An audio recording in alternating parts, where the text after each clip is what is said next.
প্রিয় দশম শ্রেণীর শিক্ষার্থী বন্ধুরা, তোমরা যারা 2025 সালে মাধ্যমিক ফাইনাল পরীক্ষা দেবে, তোমাদের জন্য আজকের এই অঙ্কের উপপাদ্য, সম্পাদ্য, প্রয়োগ থেকে যে প্রশ্নগুলো মোস্ট ইম্পর্টেন্ট রয়েছে, তোমাদের এই প্রশ্নগুলো টেস্ট এবং ফাইনাল পরীক্ষার জন্য ভীষণভাবে গুরুত্বপূর্ণ। তোমরা কেবলমাত্র এই প্রশ্নগুলো যদি অভ্যাস করো, তোমরা দেখবে এখান থেকে 100% হুবহু কমন পেয়ে যাবে। এর বাইরে থেকে তোমাদের অন্য কোনো প্রশ্ন অভ্যাস করতে হবে না, কারণ আমরা এই প্রশ্নগুলো খুব বাছাই ছাঁটাই করে এখানে রেখেছি। তোমরা কেবলমাত্র এই প্রশ্নগুলো অভ্যাস করো, তোমরা দেখবে এখান থেকে 100% হুবহু কমন পেয়ে যাবে। এর বাইরে থেকে তোমাদের অন্য কোনো প্রশ্ন অভ্যাস করতে হবে না। তো দেখে নাও তোমাদের প্রথমেই উপপাদ্য থেকে। উপপাদ্য 49, পৃষ্ঠা নম্বর 285।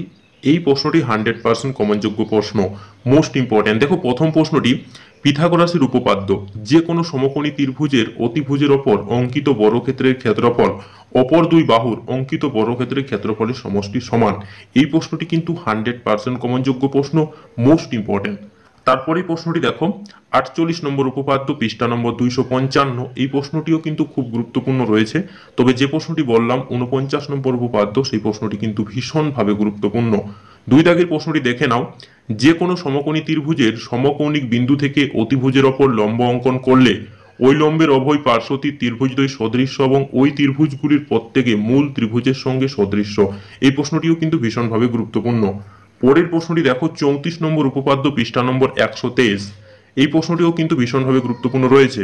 কোন বৃত্তের একটি বৃত্তচাপের দ্বারা গঠিত সম্মুখ কেন্দ্রস্থ কোণ ওই চাপের দ্বারা গঠিত যে কোনো বৃত্তস্থ কোণের দ্বিগুণ। এই প্রশ্নটি মোস্ট ইম্পর্টেন্ট। কিন্তু এই প্রশ্নটি দেখবে তোমাদের যে টেস্ট পেপারগুলো রয়েছে, সেই টেস্ট পেপারগুলোতে কিন্তু বারবার এই প্রশ্নটি কিন্তু রিপিটেশন রয়েছে। তাই তোমাদের জন্য কিন্তু এই প্রশ্নটি মোস্ট ইম্পর্টেন্ট, তোমরা টেস্ট পরীক্ষা বলো কিংবা ফাইনাল পরীক্ষা বলো।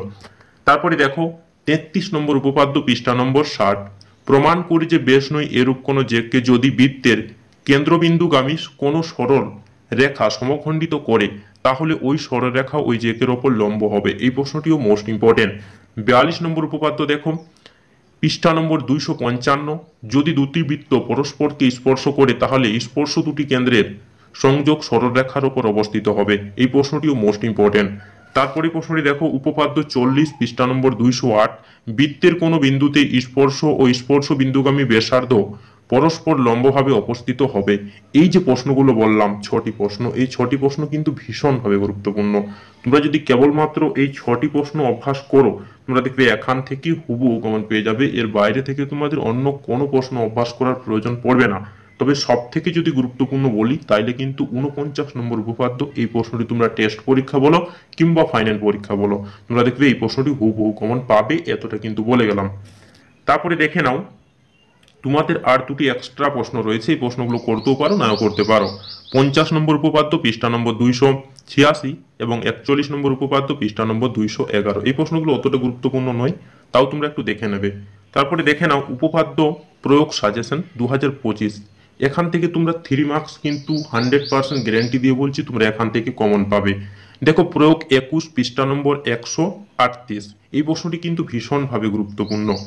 পরের প্রয়োগটি দেখো, প্রয়োগ 8, পৃষ্ঠা নম্বর 168। এই প্রশ্নটিও মোস্ট ইম্পর্টেন্ট। তোমাদের যে বই রয়েছে সেই বইয়ে তোমরা দাগ দিয়ে নাও, এই প্রশ্নগুলো কিন্তু ভীষণভাবে গুরুত্বপূর্ণ। প্রয়োগ 5, পৃষ্ঠা নম্বর 288। প্রয়োগ 22, পৃষ্ঠা নম্বর 256। এই প্রশ্নটিও কিন্তু মোস্ট ইম্পর্টেন্ট। এই প্রশ্নটি এতটাই গুরুত্বপূর্ণ যে তোমরা এই প্রশ্নটি 100% কমন পাবে, সেই মতো একটি প্রশ্ন। তারপরে দেখো প্রয়োগ 10, পৃষ্ঠা নম্বর 63। প্রয়োগ 12, পৃষ্ঠা নম্বর 132। প্রয়োগ 5, পৃষ্ঠা নম্বর 167। প্রয়োগ 9, পৃষ্ঠা নম্বর 168। প্রয়োগ 14, পৃষ্ঠা নম্বর 216। প্রয়োগ 18, পৃষ্ঠা নম্বর 252।